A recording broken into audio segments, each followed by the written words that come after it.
नमस्कार। आज की इस वीडियो में हम सॉल्व करने वाले हैं कुछ महत्वपूर्ण जीके प्रश्न जो कि अपकमिंग एग्जाम के पॉइंट ऑफ व्यू से काफी महत्वपूर्ण होने वाले हैं। इस वीडियो में हम हर एक क्वेश्चन को डिटेल से डिस्कस करेंगे जो कि आपको अपकमिंग हर एक एग्जाम में हेल्प करेगा। अगर आपसे डायरेक्ट क्वेश्चन पूछा जाएगा उसमें भी आपको हेल्प करेगा और अगर आपसे रिलेट करके क्वेश्चन पूछा जाता है उसमें भी आपको हेल्प करेगा। चलिए वीडियो को शुरू करते हैं। सबसे पहला प्रश्न, स्वामी विवेकानंद ने 1893 में विश्व धर्म सम्मेलन में कहाँ पर भाग लिया था? इसका सही उत्तर हो जाएगा ऑप्शन डी, शिकागो सम्मेलन में। स्वामी विवेकानंद ने 1893 में विश्व धर्म सम्मेलन में कहाँ पर भाग लिया था? शिकागो, अमेरिका में। स्वामी विवेकानंद ने जब 1893 में शिकागो अमेरिका के विश्व सम्मेलन में भाग लिया था, उस समय इन्होंने किसका प्रचार प्रसार किया था? इन्होंने वेदांत दर्शन का प्रचार एवं प्रसार किया था। अगर मैं बात करती हूँ स्वामी विवेकानंद की, जो स्वामी विवेकानंद है इन्होंने 1897 में बेलूर में रामकृष्ण मिशन की स्थापना की थी। अगर आपसे पूछा जाता है कि रामकृष्ण मिशन की स्थापना किसने की थी? स्वामी विवेकानंद ने। कब? 1897 में। कहाँ पर? बेलूर, कलकत्ता में। इनका मानना क्या था? इनका मानना था कि मानव जाति की सेवा करना ही ईश्वर की सेवा है। इनका मूल नाम क्या था? स्वामी विवेकानंद का मूल नाम था नरेंद्र नाथ दत्त।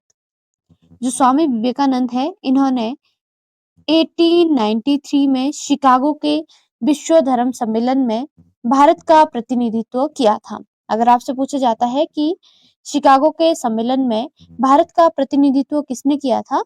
स्वामी विवेकानंद ने किया था। स्वामी विवेकानंद का जन्म कब हुआ था? इनका जन्म हुआ था 12 जनवरी 1863 में। जो 12 जनवरी है, 12 जनवरी को राष्ट्रीय युवा दिवस के रूप में भी मनाया जाता है। अगर आपसे पूछा जाता है कि गीता की ओर लौटो का नारा किसने दिया था? गीता की ओर लौटो का नारा दिया था स्वामी विवेकानंद ने। अगर आपसे पूछा जाता है कि वेदांत सोसाइटी की स्थापना कब की गई थी? वेदांत सोसाइटी की स्थापना 1896 में की गई थी। कहाँ पर? न्यूयॉर्क में। किसके द्वारा? स्वामी विवेकानंद के द्वारा। जो स्वामी विवेकानंद है इन्होंने 1900 में पेरिस में आयोजित दूसरे विश्व धर्म सम्मेलन में भाग लिया था। जो स्वामी विवेकानंद है इनकी कुछ महत्वपूर्ण पुस्तकें हैं जिनका नाम है राजयोग, कर्मयोग और वेदांत फिलॉसफी। स्वामी विवेकानंद के गुरु कौन थे? स्वामी विवेकानंद के गुरु थे रामकृष्ण परमहंस। अगला प्रश्न, श्री मेहरचंद महाजन का संबंध निम्न में से किससे नहीं रहा है? इसका सही उत्तर क्या हो जाएगा? Option D. जो मेहरचंद महाजन है इनका संबंध चीफ जस्टिस ऑफ इंडिया, ये जो मेहरचंद महाजन है ये चीफ जस्टिस ऑफ इंडिया भी रहे हैं और इनकी ऑटोबायोग्राफी का नाम है लुकिंग बैक। और ये प्राइम मिनिस्टर ऑफ कश्मीर, ये जो है कश्मीर के प्रधानमंत्री भी रहे हैं। इसका सही उत्तर हो जाएगा option D, one of the founder member who conceived the idea of Himachal Pradesh. अगर मैं बात करती हूँ मेहरचंद महाजन की, जो मेहरचंद महाजन है इनका संबंध किस जिले से रहा था? मेहरचंद महाजन का संबंध हिमाचल प्रदेश के कांगड़ा जिले से रहा था। और इनका जन्म कहाँ हुआ था? इनका जन्म हुआ था नगरोटा में। कब?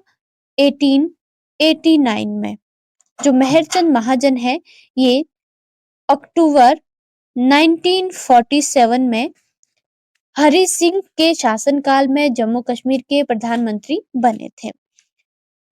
जो मेहरचंद महाजन है ये चीफ जस्टिस ऑफ इंडिया कब बने? ये चीफ जस्टिस ऑफ इंडिया बने थे 1954 में। और ये स्वतंत्रता से पूर्व 1943 में लाहौर उच्च न्यायालय के न्यायाधीश भी रहे हैं। अगर आपसे पूछा जाता है कि स्वतंत्रता के बाद ये कहाँ के न्यायाधीश बने थे? स्वतंत्रता के बाद ये पूर्वी पंजाब, जो कि वर्तमान के पंजाब एवं हरियाणा उच्च न्यायालय के न्यायाधीश ये बने थे। जो मेहरचंद महाजन है इन्होंने जम्मू कश्मीर को भारत के विलय में भी महत्वपूर्ण भूमिका निभाई थी। अगला प्रश्न, निम्न में से कौन सा ग्रह सबसे कम सघन है? इसका सही उत्तर हो जाएगा ऑप्शन ए, शनि ग्रह। जो शनि ग्रह है इसकी डेंसिटी सबसे कम है। अब हम बात करेंगे सौरमंडल में जो ग्रह हैं, ये सूर्य से दूरी के अनुसार किस प्रकार से हैं। इनकी दूरी सूर्य से कितनी है? सबसे पहले आता है बुध ग्रह। जो बुध ग्रह है ये सूर्य के सबसे नजदीक का ग्रह है। दूसरे नंबर पर आता है शुक्र, पृथ्वी, मंगल, बृहस्पति, शनि, अरुण एवं वरुण। अगर मैं बात करती हूँ शुक्र एवं अरुण की, जो शुक्र एवं अरुण है ये जो दो ग्रह है दक्षिणावर्त घूमते हैं। शुक्र एवं अरुण ग्रह पूरब से पश्चिम की ओर घूमते हैं और बाकी ग्रह पश्चिम से पूरब की ओर घूमते हैं। अगर मैं बात करूं शनि ग्रह की, जो शनि ग्रह है ये सौर मंडल का दूसरा सबसे बड़ा ग्रह है। सौर मंडल का सबसे बड़ा ग्रह कौन सा है? बृहस्पति। और दूसरा बड़ा ग्रह कौन सा है? शनि। शनि ग्रह किन दो गैसों के मिलने से बना है? ये बना है हाइड्रोजन एवं हीलियम से। अगर आपसे पूछा जाता है कि एकमात्र ग्रह जिसका घनत्व जल से भी कम है, इसका सही उत्तर हो जाएगा शनि ग्रह। शनि ग्रह का औसत घनत्व कितना है? इसका औसत घनत्व है 0.687 ग्राम पर सेंटीमीटर क्यूब। सबसे अधिक किस ग्रह का संघनन है? सबसे अधिक किस ग्रह की डेंसिटी है? इसका सही उत्तर हो जाएगा पृथ्वी की। जो पृथ्वी है इसकी डेंसिटी कितनी है? इसकी डेंसिटी है 5.514 ग्राम पर सेंटीमीटर क्यूब। सबसे बड़ा ग्रह कौन सा है? सबसे बड़ा ग्रह है बृहस्पति। और ये सूर्य से दूरी के अनुसार कौन से नंबर पर है? ये सूर्य से दूरी के अनुसार है 5th नंबर पर। यहाँ पर दिया गया है मंगल। जो मंगल ग्रह है इसे लाल ग्रह के नाम से भी जाना जाता है। अगला प्रश्न, निम्न में से किसे कुनिक के नाम से भी जाना जाता है? इसका सही उत्तर हो जाएगा ऑप्शन डी, अजात शत्रु। जो अजात शत्रु है इसे कुनिक या पितृहंता के नाम से भी जाना जाता है। अजात शत्रु का शासनकाल कब से कब तक था? इसका शासनकाल था 492 ईसा पूर्व से 460 ईसा पूर्व तक। जो अजात शत्रु है ये किस वंश से संबंधित था? अजात शत्रु हर्यक वंश से संबंधित था। हर्यक वंश की स्थापना किसने की थी? हर्यक वंश की स्थापना बिंबिसार के द्वारा की गई थी। जो अजात शत्रु है इसने अपने पिता बिंबिसार की हत्या करके गद्दी को हड़प लिया था। अगर आपसे पूछा जाता है कि बिंबिसार ने हर्यक वंश की स्थापना कब की थी? बिंबिसार ने 544 ईसा पूर्व में। यहाँ पर दिया गया है बिंबिसार। जो बिंबिसार है ये एकमात्र ऐसा पहला राजा था जिसके पास स्थायी सेना थी। हर्यक वंश का अंतिम शासक कौन था? हर्यक वंश का अंतिम शासक था नागदसत। बिंबिसार को किस नाम से जाना जाता था? बिंबिसार को श्रेनिका या सेनिया के नाम से भी जाना जाता था। अगला प्रश्न, 1744 में जब रॉबर्ट क्लाइव मद्रास पहुंचा तो उसने क्या कार्य किया था? इसका सही उत्तर हो जाएगा ऑप्शन ए, लेखक। 1744 में जब रॉबर्ट क्लाइव मद्रास पहुंचा तो इसने वहां पर क्लर्क अर्थात लेखक का कार्य किया था।